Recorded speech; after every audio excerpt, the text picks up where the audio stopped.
Mindfulness Collective. This right here, right now, is the joy of being a live stream coming to you live from Brooklyn, New York. And most of us, at least right now, are over here at twitch.tv/deepmindfulness. If you're joining us anywhere else, welcome. Happy to have you joining us from Facebook or YouTube or our second YouTube channel. But a lot of the chit chat is going to be happening over here on twitch.tv/deepmindfulness. So welcome, welcome, welcome. Let's see here. Welcome, everyone. Well, let us know, let everyone else know where you are coming from. Brooklyn in the house. What's going on, folks? What is new?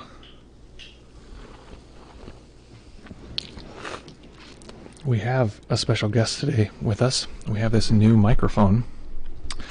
This is a clone of the sort of ultimate standard. Oh, no, you can't see it. That's fine. You can hear me quite well. The ultimate sort of industry standard. Oh my goodness, we have a new subscriber, Nick. Some of you might know Nick is our longest serving subscriber here. Thus his name on our co-host here, our plant name Nick. Thank you so much, Nick. That's very kind of you. Let's see here. Yeah,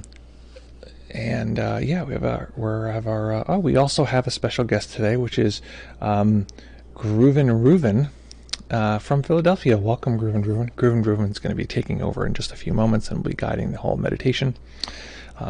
They were not informed of this, but that's what's about to happen. No, I'm just kidding. Rory from Kingston, Ontario. Welcome, Rory. Rory's going to be doing a little bit of he's going to be DJing in a few minutes. He's going to break out his turntables and will be playing music for us, classic 45s and soul. 2020 CL, greetings from the UK. 2020 CL has a tambourine show that they're about to break out after they come next. They're going to be doing a little performance for us, which is going to be lovely. We appreciate that very much. And yeah, good to see folks as they roll in. Where else, folks? Where are you coming from? What brings you here? Why are you here? Let's see. So today is Freestyle Friday. We're going to be meditating based on your questions.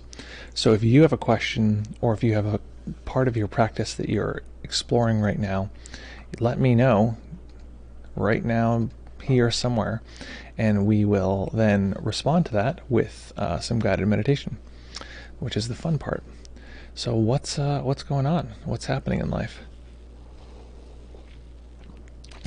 As you all know, we've got these groovy new lights that we're trying out for background lights. These are fun. They do all sorts of weird stuff. There was one that was set up. I got it to work for like 10 seconds, but it blinked every time I spoke, which is pretty, seizure-inducing. But that's what we're going for here. That is what we're looking for.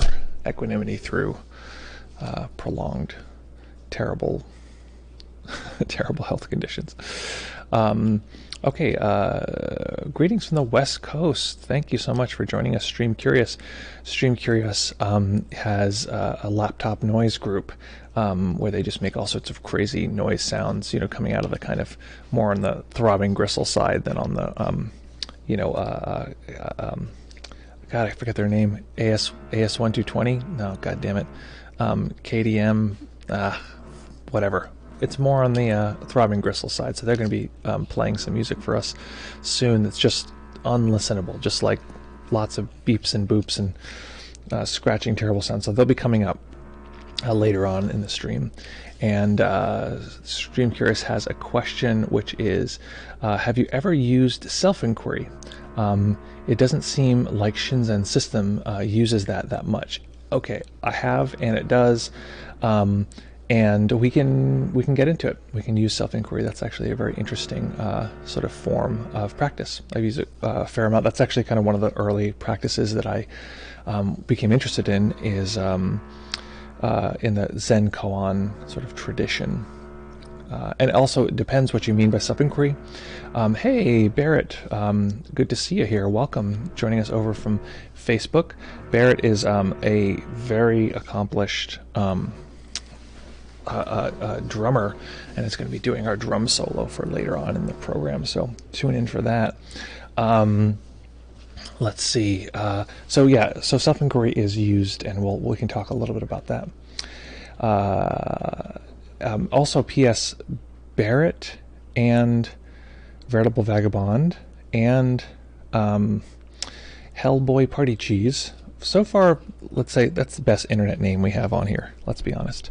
Unless I'm recalling somebody else has a better Gen Z ridiculous internet name.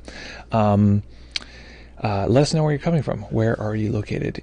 For everyone who lets us know where they're located, they get a slot in our talent show that's coming up, the imaginary talent show that is to follow. Hellboy Party Cheese says, any thoughts on semen retention and sexual transmutation and how it interacts with practice? I do not have any thoughts on that. I'm not familiar with those terms, so I cannot speak to that. And I'll happily, if you send me a link, I'm happy to look into it, but I know nothing about that. Maybe I do, and I just use different terms, but as far as I know, I do not. But feel free to inquire further if it's helpful.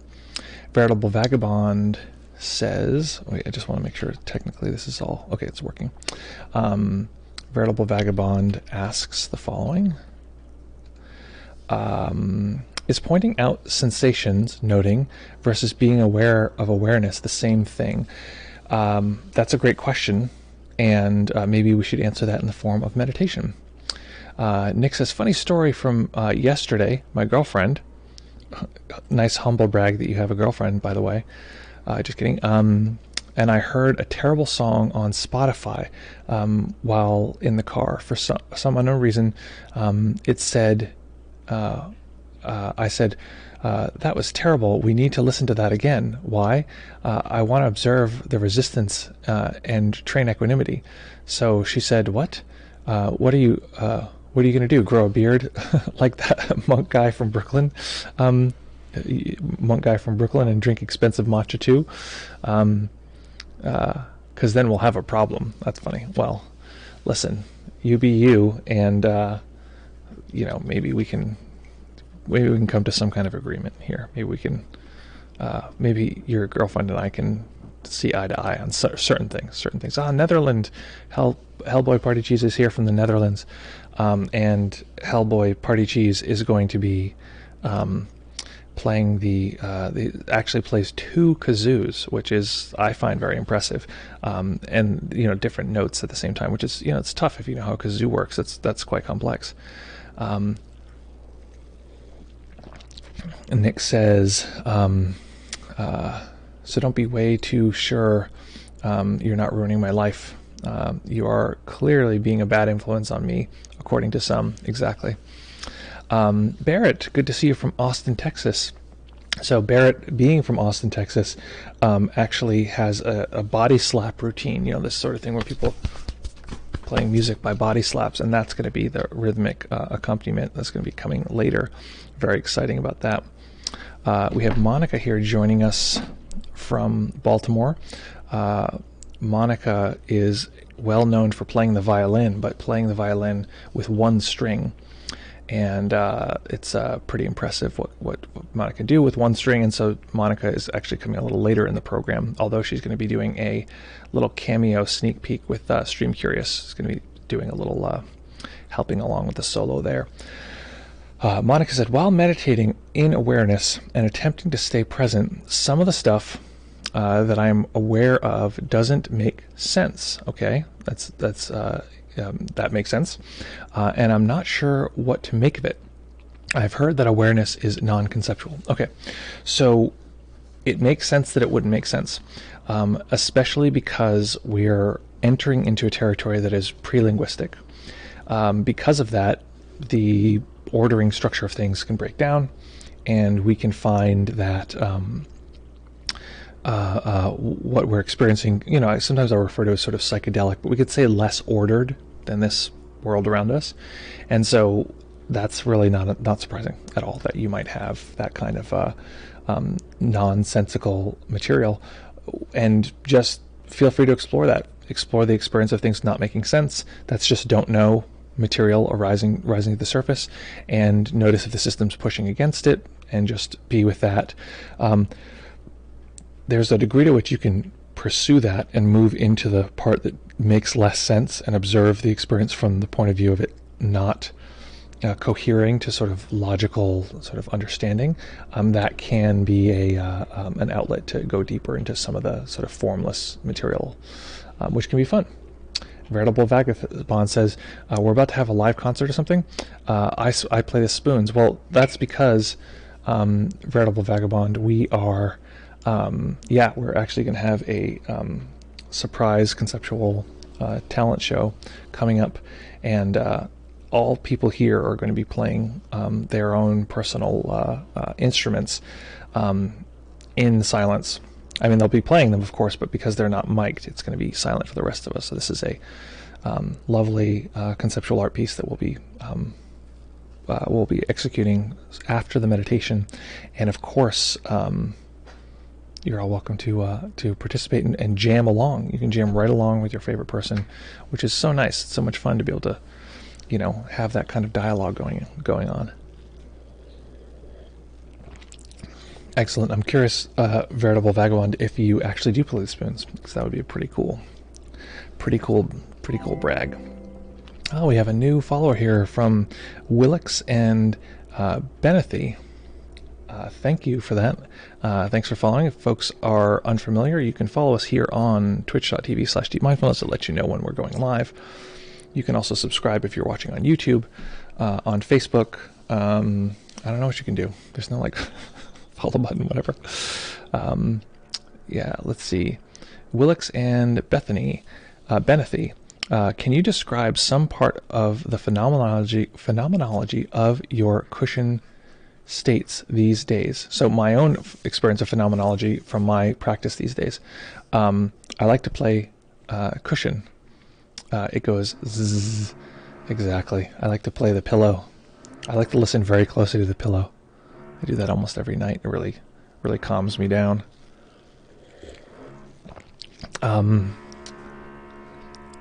Will Alexander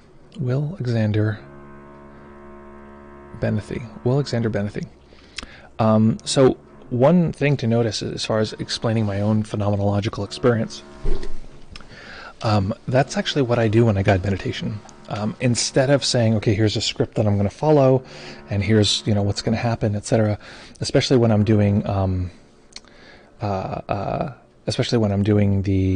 freestyle meditations, which we'll be doing today, I'm tracking my own phenomenological experience. So you'll hear at least a little bit about what my own personal experience of phenomenology is. And of course, I'm trying to track along with others, so that's generally the case. I can describe from you what my phenomenological experience of the present moment is, which is that I can hear the sound of someone talking, and there's a degree of experience of identification. The experience of identification tends to be ordered currently around the sort of central meridian of the body. The experience of self just jumped to the actual lens of the camera here that I'm looking at.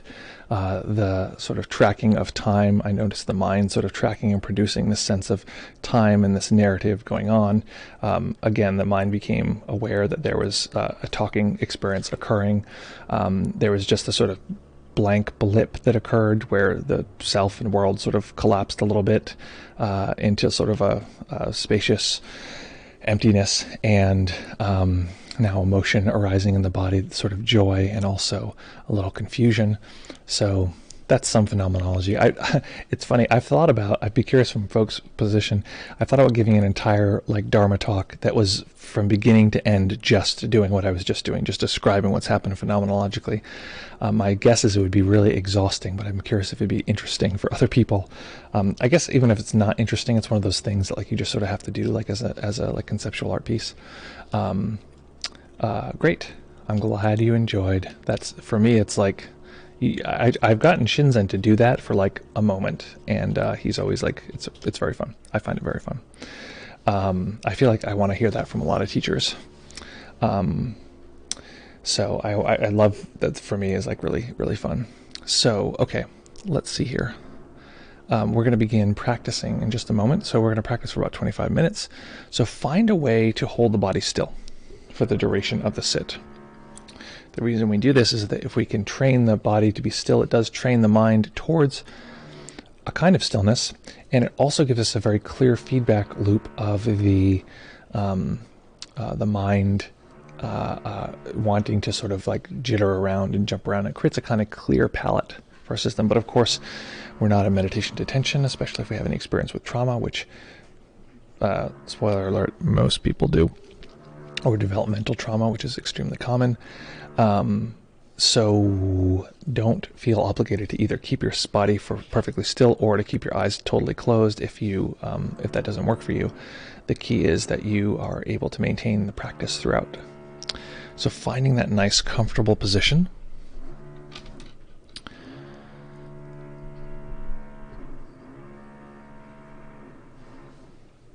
And when you're ready, we will begin. Just a programming note.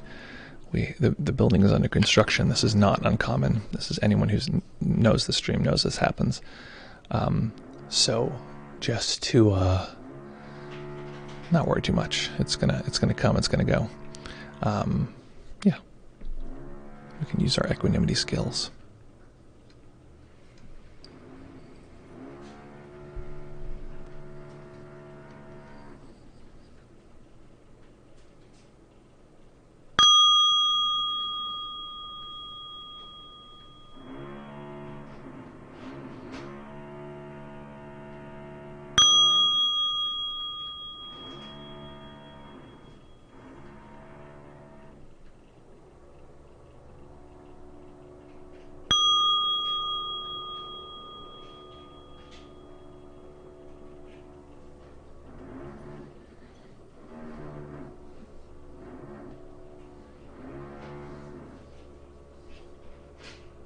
Beginning by taking a few comfortable deep breaths.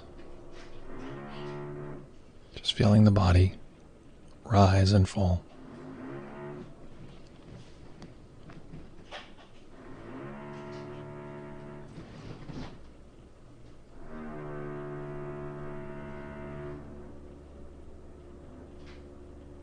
Each time we arrive at a meditation, we arrive with the momentum of all of the previous moments.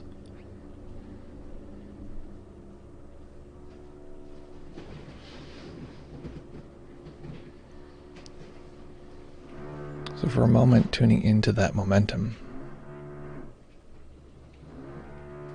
It's not good or bad, it's simply the shape of our present reality. So the body might be full of physical energy or tired. The mind might be agitated or overly wakeful, or it might be foggy, overly restful.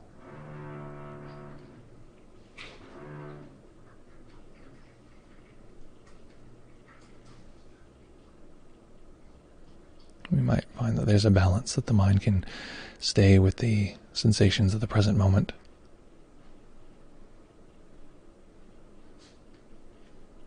So not trying to change whatever is present.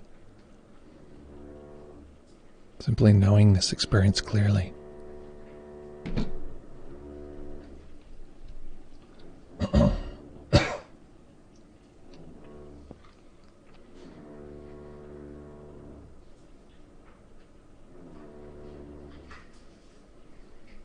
Bringing our attention to the top of the head. We're going to sweep through the body to be sure we're not holding any undue tension. So relaxing the brow. Relaxing the muscles behind the eyes, letting the eyes themselves fall towards gravity just a millimeter or so. Allowing the face to go smooth.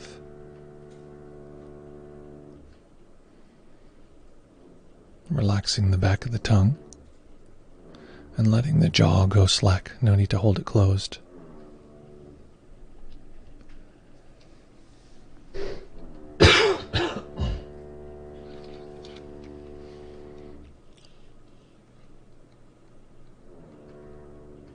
Relaxing the neck and the shoulders.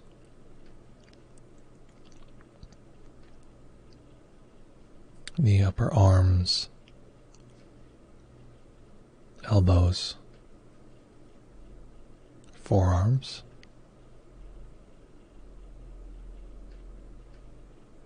wrists, and relaxing the hands.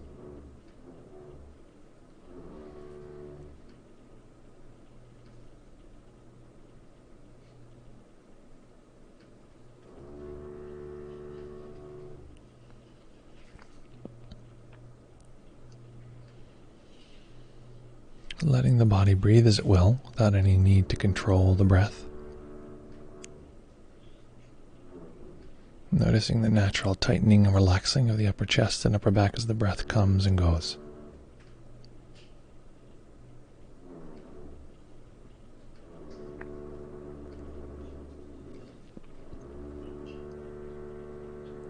Relaxing the belly and the lower back.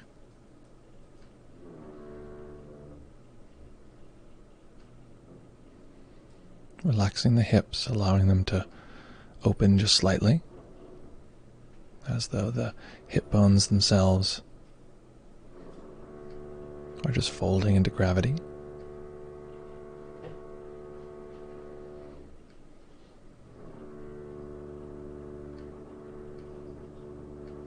Relaxing the upper legs, the knees and calves, the ankles, and relaxing the feet.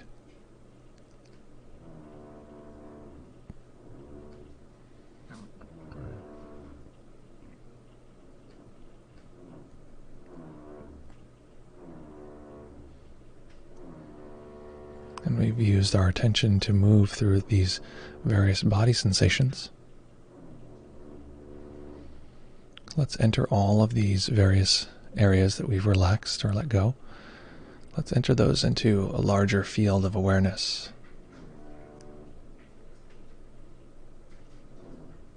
Not looking at any particular detail, just gathering each of these areas.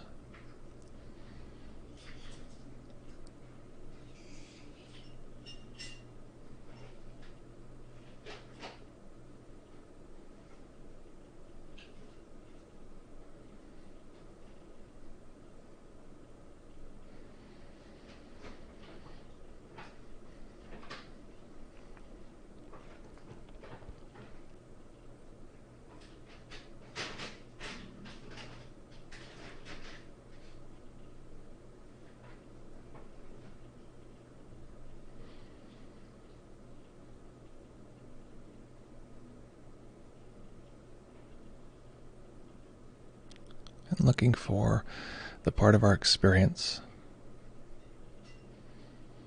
that doesn't have a preference, that doesn't need anything to be different. The part that simply knows the experience.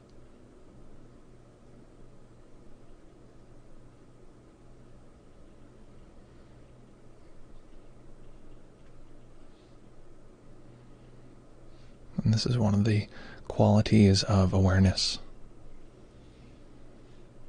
that it experiences data, sense data, from a neutral perspective.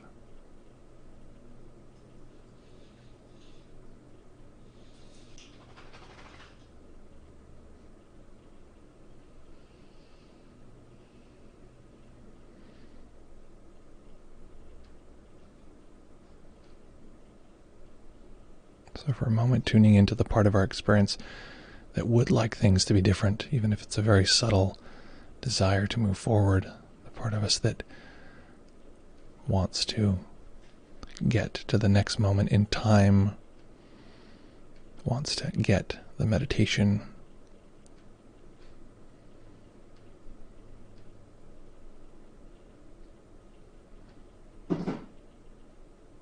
wants to experience something else.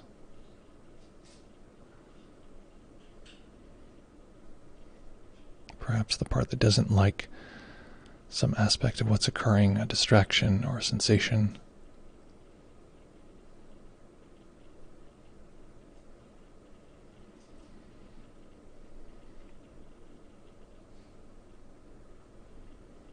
And recognizing that this craving or aversion, that this isn't natural, it's not alien or to be gotten rid of.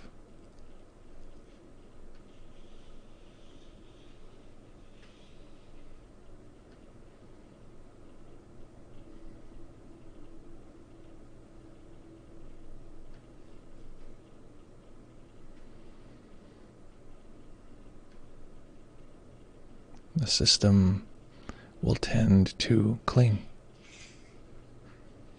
It will tend to produce a self.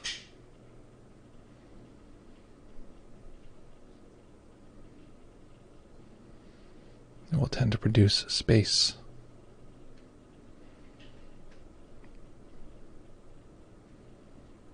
And it will tend to place that self at the center of space.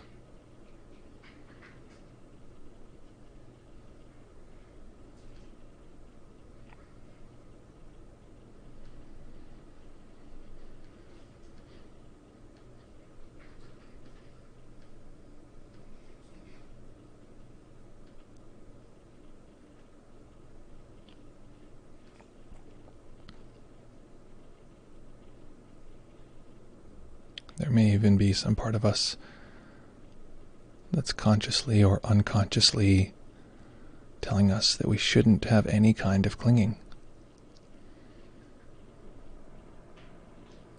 This is simply another layer of clinging. Again, it's not bad. It's natural. So to hold that experience as nature.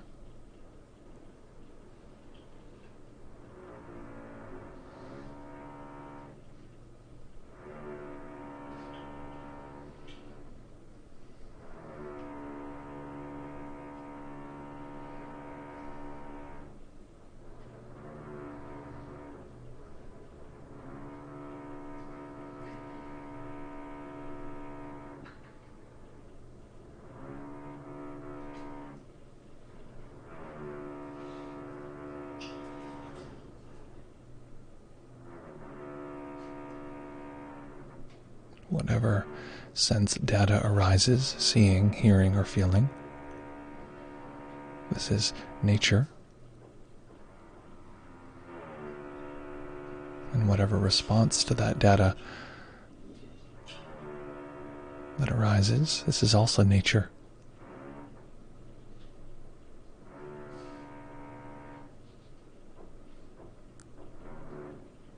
Distraction is nature.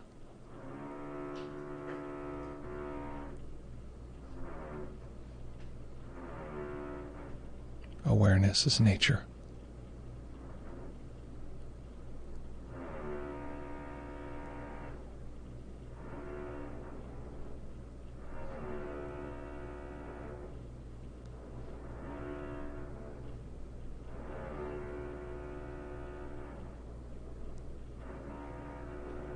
An experience of self, an experience of world, an experience of duality or non-duality, all of this is simply nature.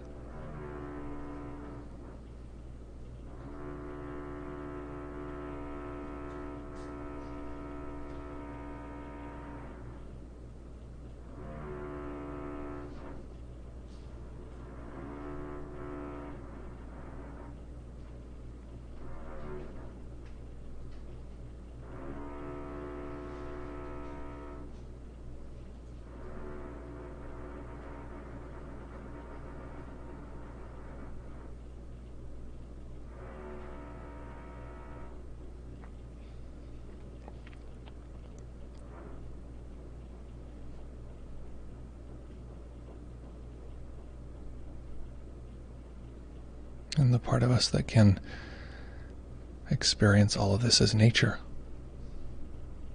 without needing it to be different necessarily. We might refer to this as awareness.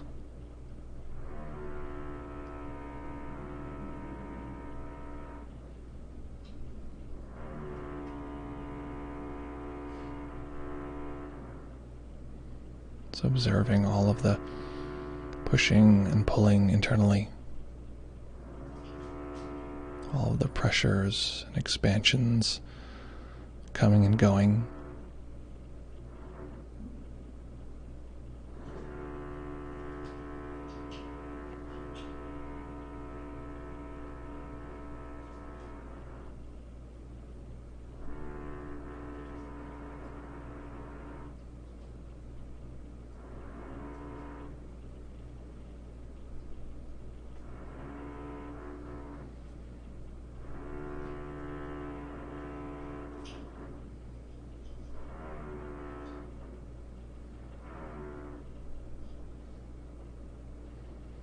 And we can explore the part of our experience that seems to be relatively stable.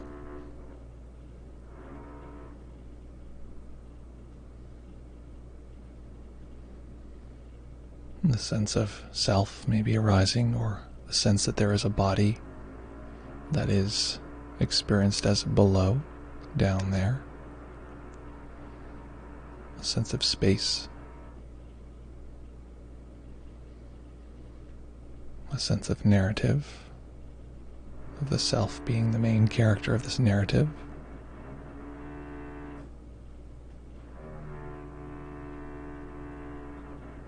Noticing these as experienced as relatively stable.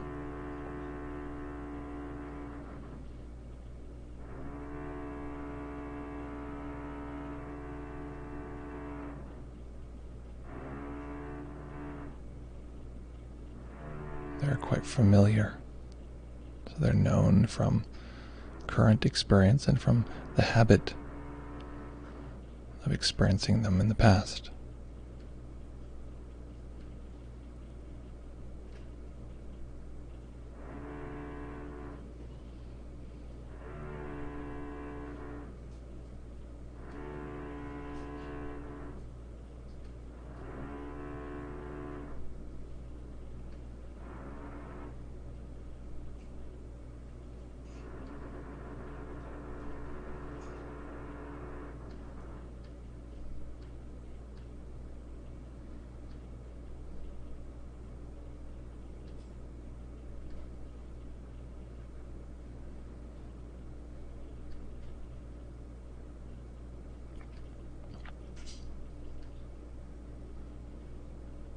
So including any clinging or aversion.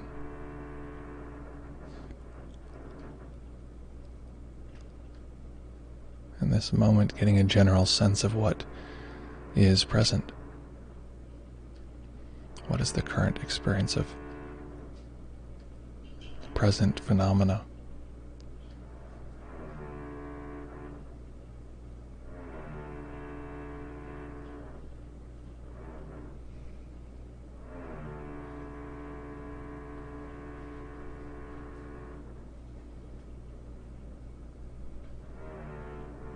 Noticing that if we were to do this again, so now taking a snapshot of what is present,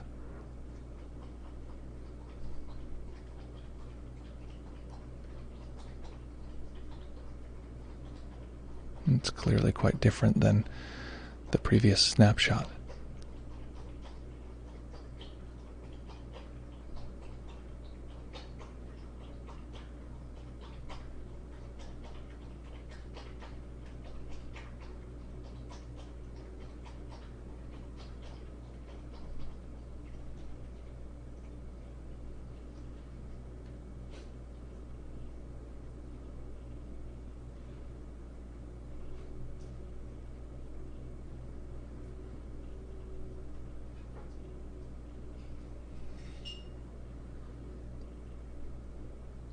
So we might say that the phenomena is changing, is impermanent. Or we might say that that which is observing the phenomena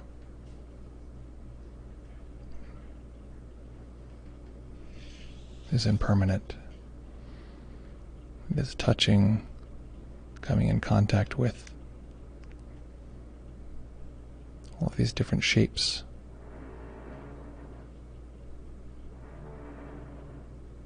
pressures, cravings.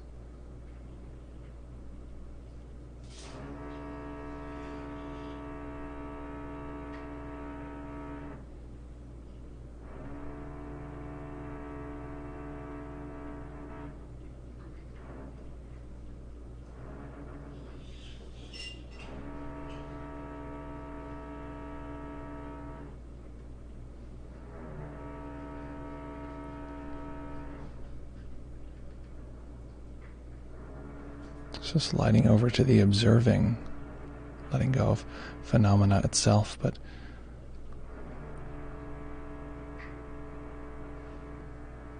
the process that we might call the observer,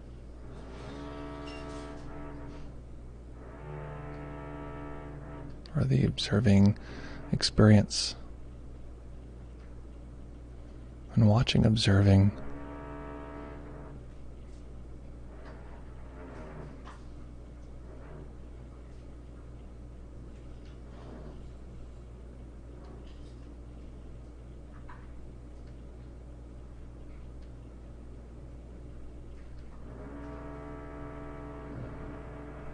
the way observing is a kind of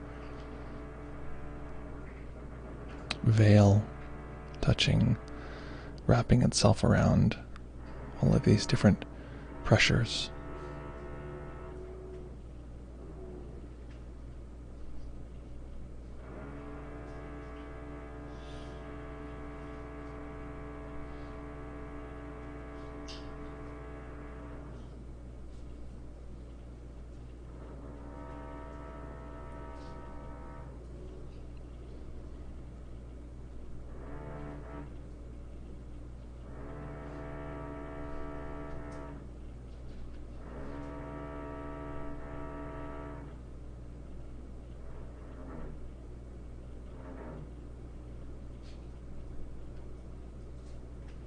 So anytime we notice observing occurring, the system itself experiencing phenomena, we're just going to either note that mentally using the label observing, or simply soaking into it without any kind of mental label. Whatever feels supportive.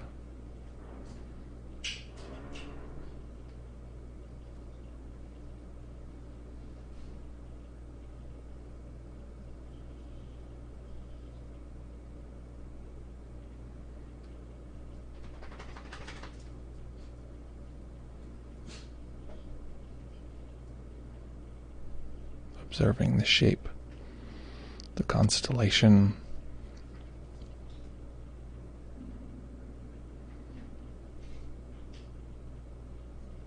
the configuration of observing at any point.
Being sure we're not simply thinking,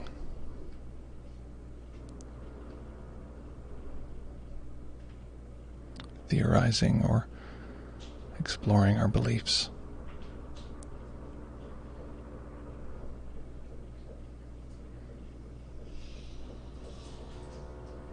but in each moment simply knowing the shape or constellation of observing.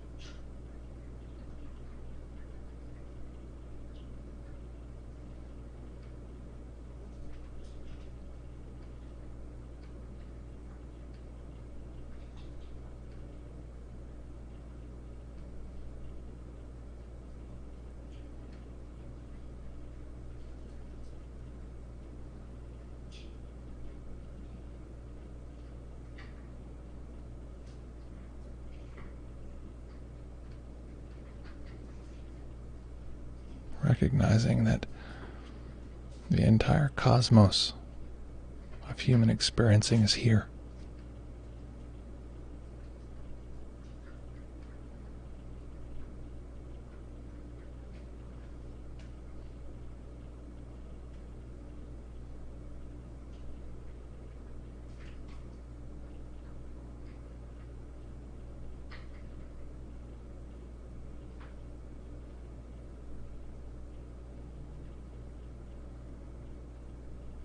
Experiencing is open to the full range of emotion, of contemplation, of insight.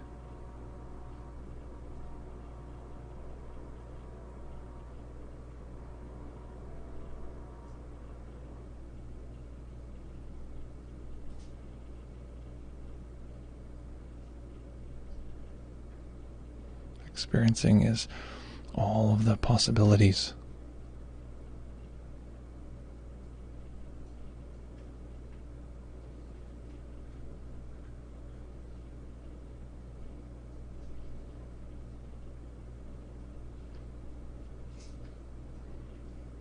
Being met and expressed.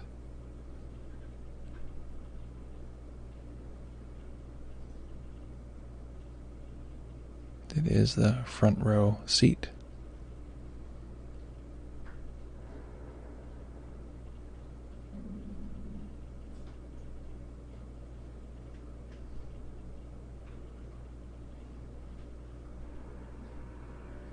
The front row seat to all of the transcendent material and all the mundane material. Just reconfiguring in different shapes.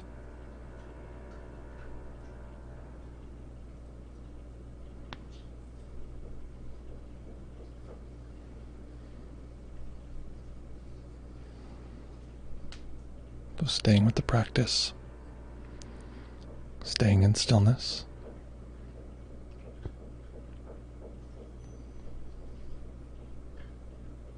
Allowing a tiny bit of light to enter the eyes. Eventually allowing the eyes to rest on a single point as they fully open.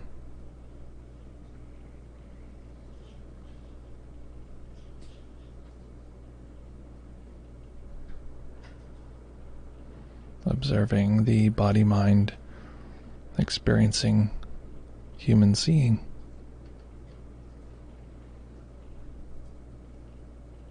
Being open to this experience of a different shape of data.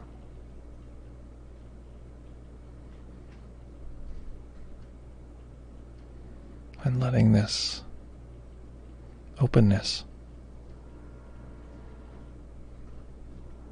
this receptivity, be the great teacher that shows us how to bring this practice into every aspect of our life.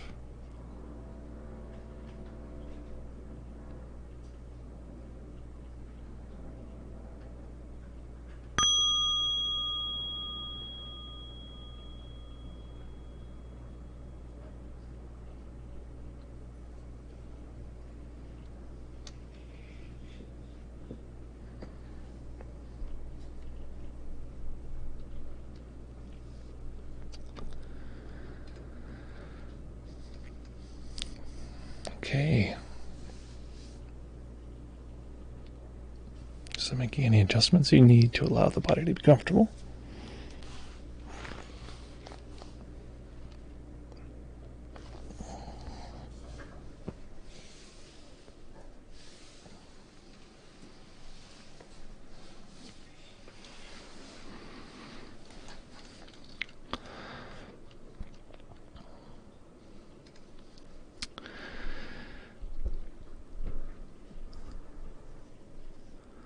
So earlier when Willexander Benethy asked for a description of my phenomenological experience, that's the, there you go.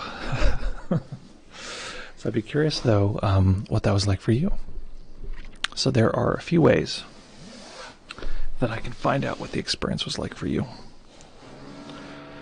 One is to ask a journalist to come to your hometown and interview you and those you love, find out about your history, background, talk to early childhood teachers, and take their best guess at what that experience might have been like for you, but a much more direct way is if you tell me. So, what was that experience like? What happened? And what do you like now? Those, to me, are the ultimate questions. If we can answer those, we have given a thorough meditation report. I missed this the comment Veritable Vagabond said before. ASMR, pillow ASMR. Yeah, it's funny. People don't do that. It's like one side just listening to the pillow, one side's listening to the open silence. Quite a contrast there. As a way to explore the stereo nature of going to sleep. Okay, so Will Alexander, just before we went in, asked a question. Do you think it would be less rapidly changing for those more advanced? I'm assuming you were talking about when I was describing my sense data experience. I don't think that's necessarily the case. I mean, I couldn't tell. I'm no more advanced than I am. But I think that basically there are times when there's a lot of activity in the system, and there are times when there's very little activity in the system, and that's going to just depend on the system at any given point. There are times when there's so little activity that it would be very hard to even speak. So, and there's also the fact that part of my, literally my job is to be able to describe what's occurring to me at any given point. So, I tend to have to be quite attuned to that. And that's also, for me in particular, that's the way that I guide meditation. So I'm quite used to sort of tapping into that and talking about it. So, yeah, hopefully that's helpful. Snake Diet says, do you need a beard for enlightenment? Unfortunately, the answer is yes. I say unfortunately because the implications of that for the beardless or bald face, cold face, that's what we call them, cold faces, means that you're sort of stuck at whatever level you're at. This is part of why there's been such a long history. It's not that long. It's actually somewhat relatively modern of misogyny in meditation circles and in the in the far sort of in the highly orthodox communities that like women can't become awakened because of the beards. So to answer your question, gotta have one. No way about it. I always feel like I'm obligated to say just kidding, just so no one's confused, but yeah, that's not the case. Monica says, oh wait, I forgot to mention this. If you would like to ask a question or any of that kind of thing, then we have a Zoom. We have a Zoom. We got a Zoom room. That is the link. If you would like to, jump in here, then I can answer your question in a more sort of verbal way, which is often helpful just to get your experience. So there's that. Let's say, okay, so Monica said, it was cool. There was a deeper awareness that I have a habit of automatically regarding the self as a problem or even an enemy. That right there is a significant insight. Because of our conditioning, especially if people have any sort of contact with Buddhist doctrine, there's this idea of non-self, this idea of emptiness, and with that comes along the idea that, well, therefore self must be, less ideal. Self is like and we also in psychology talk about, or you hear people talk about getting rid of the ego or these kind of things. I think with all of this stuff, with craving and aversion and self and all of these different pieces, we don't actually gain an advantage from getting rid of them. We do gain an advantage from being able to not be controlled by them. Basically, we tend to think, okay, wanting bad, not wanting good, acceptance good, but that's just another example of not wanting. It's just another example of not wanting. So what I'll tend to say is that, wanting isn't going to provide freedom, even though our system tends to tell us that. Our system tends to tell us, if you just get the thing you want, you can finally have relief. It's not going to provide freedom, especially because if you can't step outside of wanting, then it's not a path to freedom. It is just a prison. So a lot of the time, I find, is that people's path to experiencing non-self is through just accepting and saying, oh yeah, there's a self there. Great. And, the easy route to non-self is to say, okay, well, there is a self there. It tends to be stronger, located, for most people, it's located behind the eyes or, in the body kind of thing. So if it's located there, then it's not located over here. Well, that's a sort of a gross but significant example of non-self. If you have a sense of the world, that is an example of non-self. It is not you. Typically, we don't have the sort of we don't have the background sort of mentalizing or a capability of observing both at the same time. Okay, I can observe the world and I can observe me, but to sort of observe the world, which is it's the absence of me. That's how it's defined. That's how we define what we consider alien or outside. That's enough material to show us this path towards non-self, a more foregrounded experience of non-self. Okay, so hopefully that helps, Monica. Also, P.S. Monica, I noticed that you signed up for the class, which is so awesome. So we have a course starting soon.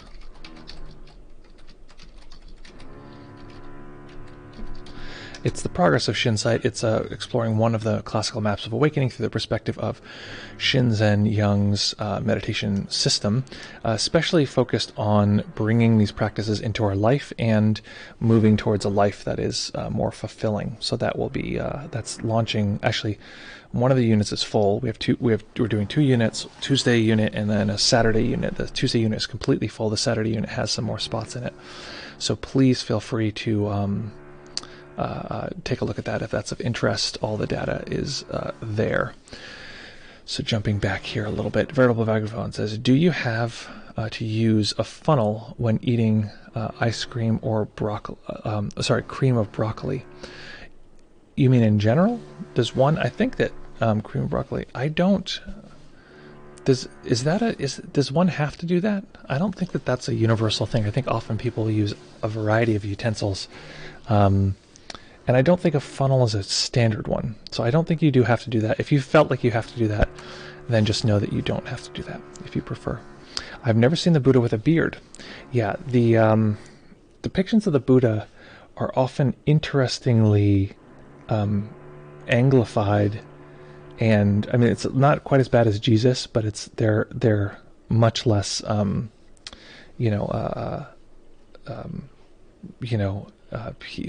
the Buddha was, fairly likely a fairly dark-skinned gentleman from India, or where we would today call India, and I think he had his shaved head after his sort of burly face, but he's not Keanu Reeves, for instance. The Buddha did have a beard, by the way, during his ascetic phase. So maybe that was how he got his creds, and then he could shave it off for his monk phase. But just to be clear, I'm kidding. There's no facial hair requirement for awakening. Veritable Vagabond says, I feel like I'm being meditated, or that everything is in a state of meditation. Well, listen, I would say, I recently defined, I tried to give my pith definition of what stream entry is. I think another way to describe stream entry, maybe it's in the same range, is when the system switches, and it is exactly that the world is meditating you rather than you are trying to meditate the data of the world. That's the no turning back point. That's the place where, and that might even be, I'd be curious if that lines up with the people's experience of arising and passing. But that is, that's a central sort of stage in awakening, is when the world is meditating you. And that's often where things start to compound, because you don't have a choice anymore. You're just, in the flow of the system being meditated by the world. So Stream Curious says, how has realization and your life played out post-stream entry? And how has realization broadened? Has realization deepened?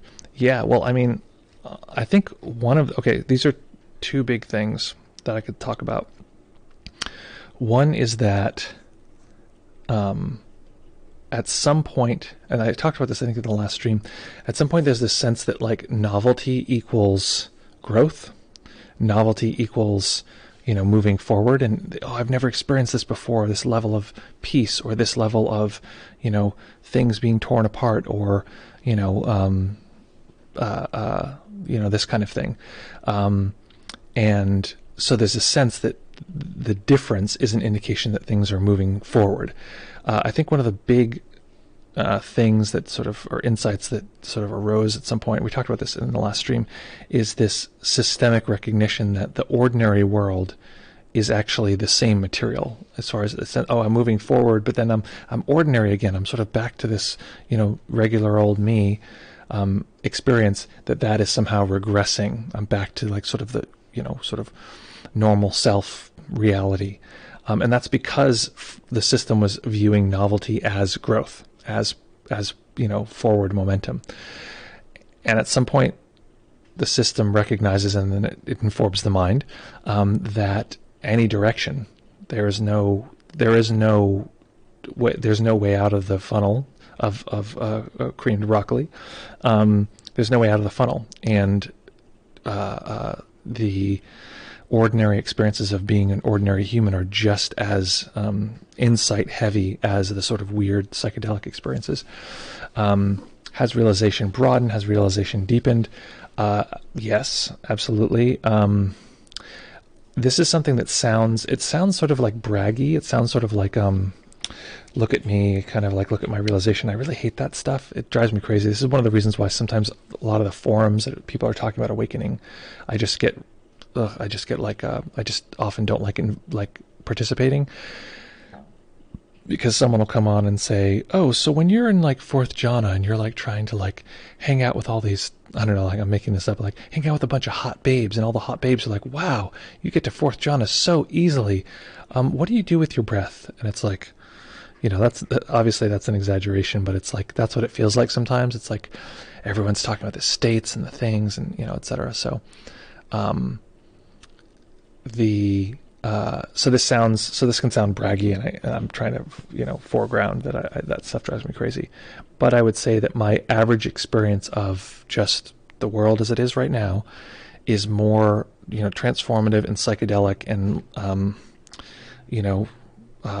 rich in terms of insight data, in like clear insight sort of impact than my peak experiences were when I first started having peak experiences, just the ordinary world, which is part of the kind of exponential growth of the sort of awakening process.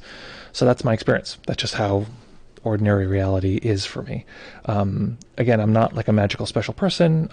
I think that my talent is actually less in like, oh, I'm a magical meditator, and more than that I really love sharing this with people. I really love communicating this. I really like doing it in creative ways. I really love talking to people, and I really love like guiding new meditations that have never existed before, or at least from my perspective. So for me, I feel like that's where actually, like, you know, if there's anything special, it's like that for me is like really interesting. And so that's, and like it's very close to my heart. So I think that's the only thing that might be unique or special, because I think that this is available for everybody. It's not outside of the range, and I'm not, you know, and I wouldn't even begin to say that I'm like more realized or less realized than this person or that person. I feel that stuff is just like what I call like state measuring contests. It's like so boring to me. And, you know, I would say like it would be hard for me to tell or to say in a matter-of-fact way whether the meditation we just did was or was not the deepest meditation I've ever experienced. That's not the case every time I meditate, but that last one was pretty they're pretty gnarly, and you know, so that's part of the thing, is that it also is the situation where practice is often quite rich, very, very, very rich. So that's just generally my experience. Veritable Vagabond says, self-inquiry feels like a body scan, witnessing the spectrum of selfing, but it's frustrating because the self is slippery, and when I think it's gone, it appears kind of like playing a whack-a-mole with a ghost. Well, just to consider that that's just a sort of a feature of the experience of self. And it's also worth noting, this is something that can be helpful, I find, is that in the way that a child might think, okay, every time I look in a mirror, there's someone there. And then I go and I play and I come back and there's still someone there. So therefore, there is always someone there.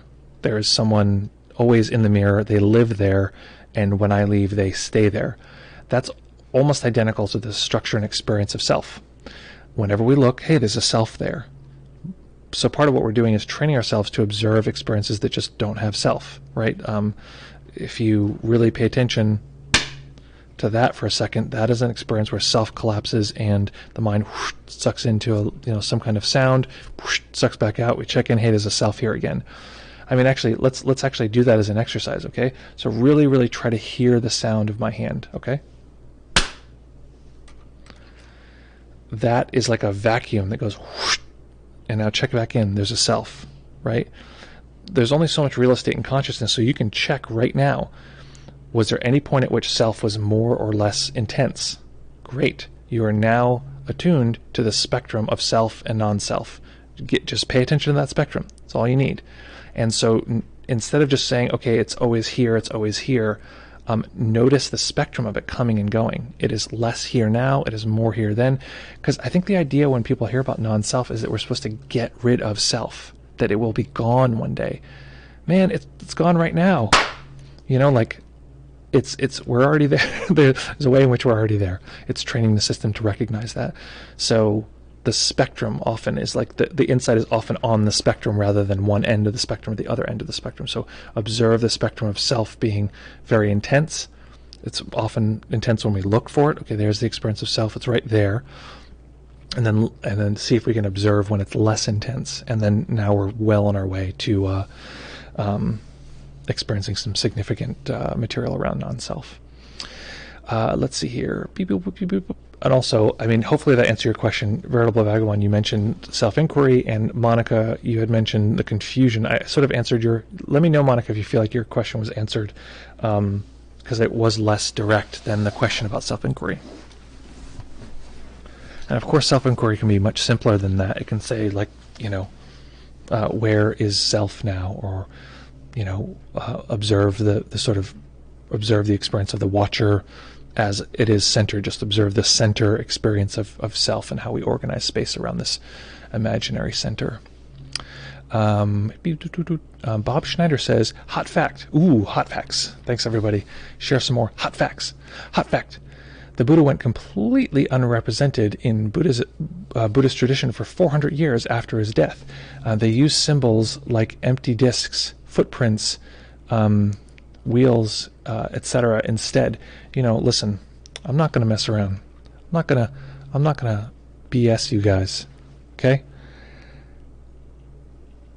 The representation of the Buddha as a footprint, an empty footprint, is, if you swear, they shut your stream off on YouTube, by the way. That's a fun fact. It is effing brilliant. That is brilliant. Oh my God. It is like, there is a, they banned, this is like, they considered certain artworks to be like dissident, certain artworks to be like, what is it called, too subversive. So I think it was in some Scandinavian country. This is in the 70s. Maybe no, this is later, much later. It's like in the 90s. They banned performance art, and they banned body art in particular, and to stop people from doing these things that they found subversive, which is like, which is, I don't know, it's heartening to think that art could have that kind of impact, that the government would like see it as a threat. It just doesn't feel like that in today's world. Like, one of the reasons I sort of stopped being so infatuated with art making was that it just felt like much less impactful than I thought it was. Which is, whatever. Anyway, so this artist did this art piece that was just, and they said, you can't do any body art. And they did this art piece that was just a photograph of their foot in like beach sand. And that was it. And it was really brilliant because it speaks about like the artist, and the artist being absent, the artist not actually being there. And it spoke to how impossible it's going to be to try to ban performance art. And it's incredibly, like, think of how like elegant and what's the word I'm looking for? Like, it's first of all minimalist. That was like part of the aesthetic, was to do things in a minimalist way. But like how efficient of a protest that is to be like, screw you and your ban. I just made body art. Like, it's just like really, really, really smart. And that, in many of the ways that is brilliant, is also a brilliant representation of the Buddha. That is great. Really like that. Thank you so much for that. Veritable Vagabond says, would you say that experience feels childlike? My experience generally, and this is part of my definition of stream entry, is that we're much more connected with the childlike wonder of existing. That's much more accessible. So that's what I would say. I don't think it is inherently childlike. Oh, would you say your experience feels childlike? Sometimes my experience feels way too adult, way too like intense. Something I would think, experiences I'd never wish on a child. In part because my childhood was pretty, had a lot of ups and downs. So in many ways, yes, absolutely. And it's sort of like Raquel's experience is sort of more explicitly childlike, I think. She has this sort of like innate childlike wonder, which is quite lovely. Going back to the comment you made by the Broccoli Troll, that's cool. I think Broccoli Troll is like a really good internet name. Broccoli Troll, Veritable Vagabond, can you induce or encourage that sense of being meditated on? Or is it something that comes naturally, and trying to induce it is self-defeating? Can you induce? Well, yes, absolutely. You can induce that. Your answer is yes and no. It's the same answer, but it's whichever side you want to look at it from. 100% you can induce that, and no, that is not self-defeating. It has to do with the speed. So I used to really like when I was a kid, like probably every kid, in this time period, I really loved Wolverine. I was like, wow, he has a healing factor. Like, it's so cool.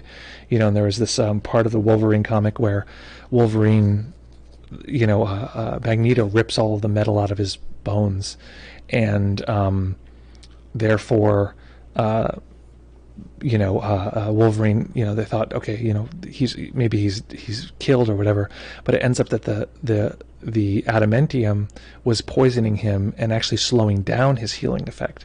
So now his healing was like 10 times faster. So there'd be these like sort of depictions of him like falling off a cliff and like smashing into the rocks below and be like whoosh, like jumping back up, and like, so it's like instantaneous, his system would heal. And I just love that. I was like, wow, so cool, he has a healing factor. And it was years later that I was, wait a minute, I have a healing factor. Like, I have the same exact experience, except it's just a different speed. So yes, the answer is yes, you can induce that sense of being the world meditating you. It's just not going to happen at the speed you might be thinking. And the way that you induce that is you just practice. Practice and break down where the edges of practice are.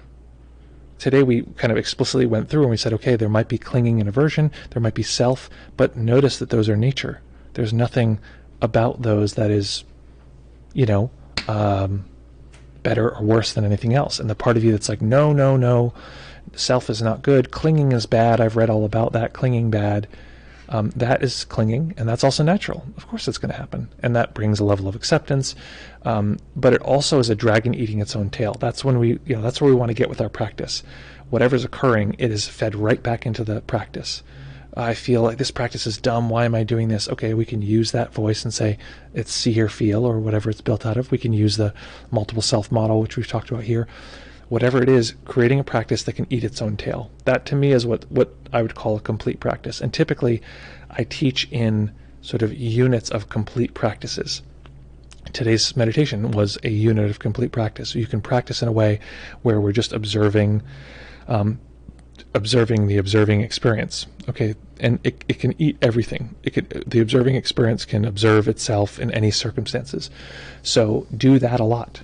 Do practices like that a lot that eat their own tail, and eventually the system there's nothing else left, and the system's like, oh, there's nowhere else left to go. So that's what I would generally say. And there's, any practice you've heard me teach typically is going to fit in that category. So hopefully that helps. Hopefully that's helpful. And that process could take years, just so you know. And you can speed that up if you do want to speed that up by a variety of things. One, writing about your meditation experience in as much detail as you can. What occurred, what occurred, what happened, what were you like, what happened, what are you like now is kind of my sort of shorthand. Getting communities of people that you can practice with and talk about their experience and your experience without too much philosophizing, actually just what's happening in experience. Basically being in a community that shares your values. Community is like central for growth. Getting to retreats, residential or virtual, as much as you can. And learning to practice in life, learning to practice off the cushion while you're walking around in life. Those things together are like the top accelerators. Absolute for me, top accelerators. Beep boop boop beep boop boop. Okay, Stream Curious says, on the topic of Buddhism and hair, excellent, I like where this is going. There are historians who argue that shaved heads played a key role in the success of the spread of Buddhism. Branding boy, what's up? Prior holy men never bathed or cut their hair, growing long, dirty dreadlocks. And that's probably, I don't think the Brahmins did that. I don't know what the Brahmins style was, but the ascetics definitely did that. But I'm not a scholar in that area, in any area. I just try to do the stuff. I'm not reading about the stuff drives me crazy sometimes. And were viscerally repulsive. Buddhists had better hairstyle. Yeah, man, branding is real. Branding is real. That's the reason I have a beard. It's not for any other reason that it's raising brand awareness of the bearded way, as my followers call it, or as I like to call them, those who appropriately obey. No, I'm just kidding. Okay, Bertel Vagabond, tips for making most of 10-day online retreat. Should I jump straight into Vipassana or concentration for the first couple days? Okay, couple things. One, if you trust the teacher and you trust their system, follow their system. That's typically what I'll say. If you don't trust the teacher and don't trust the system, next question I'd raise is, why are you going on this retreat? But like with Shinsen's retreats, it is a big choose your own adventure experience. You're definitely picking, hey, what do I want to do? Do I want to do more or less of this? So there's a lot of that decision making. So, people have different opinions, and I'm going to say that everything's going to have a different effect. If you don't build up a lot of concentration at the beginning, it's likely going to be experienced as much lighter of an experience, but it will also be more integrated into your life. It'll be more sort of like ordinary life. And the awesome thing about doing at-home retreats is that, oh man, our plan is to release a video about this coming very soon. We have like an hour-long video on how to do retreats from home. That is, once the course launches in a few days, we'll have more bandwidth. Making most in 10-day retreat. So people have different takes on this, different things. My answer generally is like, do what works. However, if right now, today was day one of a retreat that I was guiding, 10-day retreat, I would say, yes, spend the first 3 solid days at least.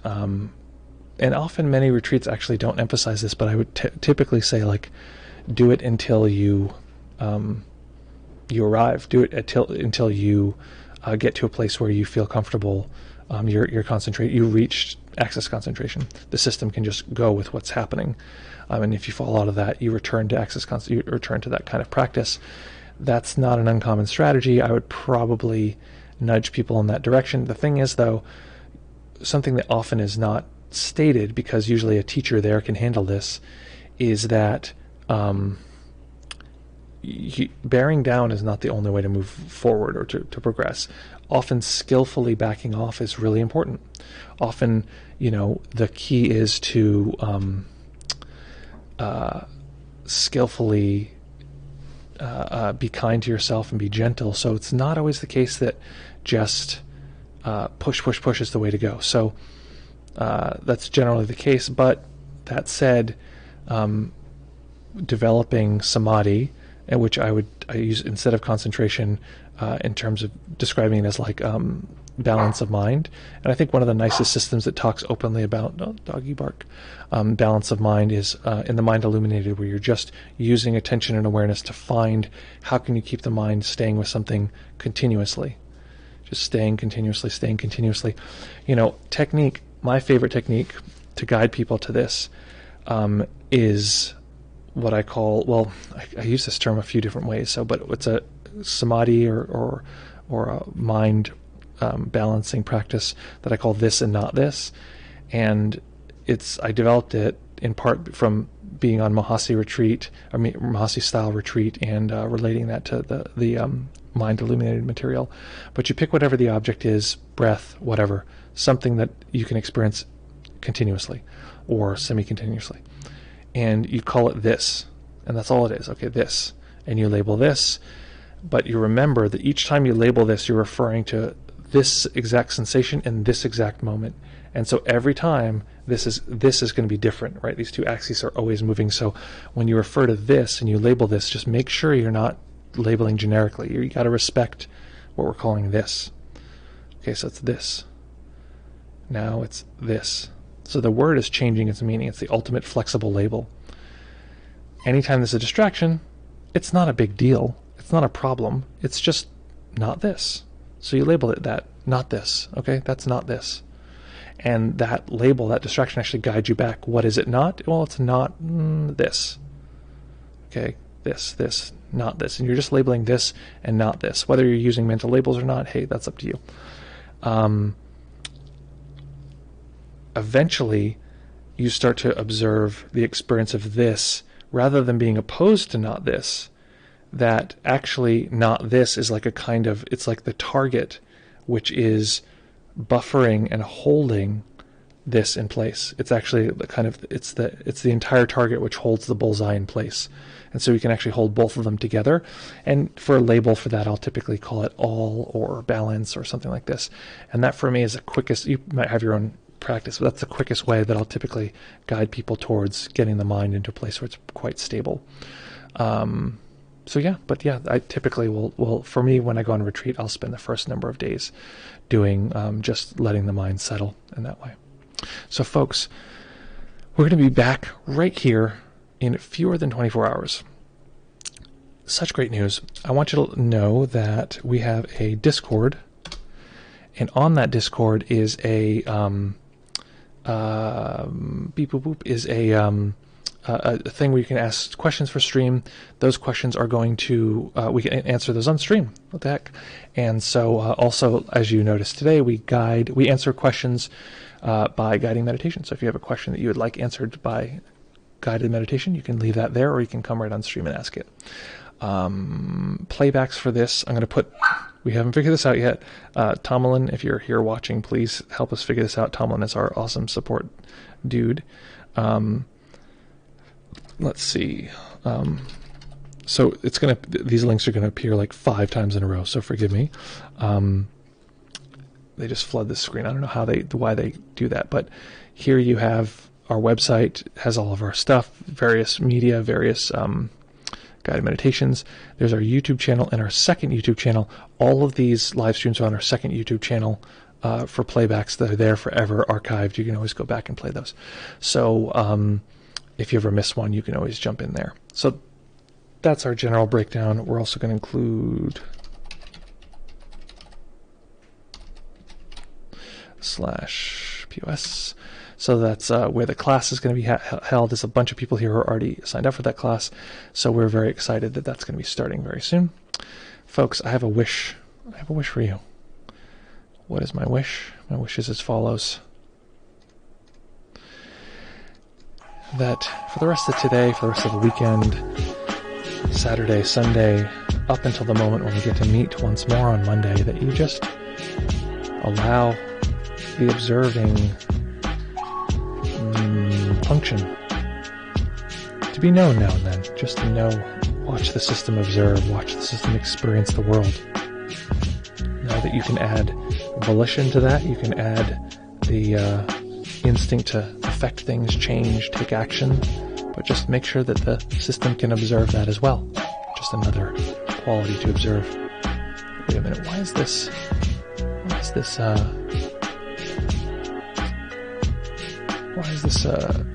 GIF not moving? That's annoying. Oh, there we go. This GIF is titled Keeping in Touch with Loved Ones. Oh, it stopped. Okay, whatever. Keeping in touch with loved ones. So keep in touch with loved ones, keep in touch with us, let us know if anything's going on. Thank you all, and we're about to start that silent concert, folks, so get ready. Get yourself started. And the silent concert will be continuous. We really appreciate all of the musicians who are going to be playing for the next 72 hours continuously, so make sure to listen out for that. A lot of effort going in, so much appreciated. Okay, folks, have a lovely day. See you.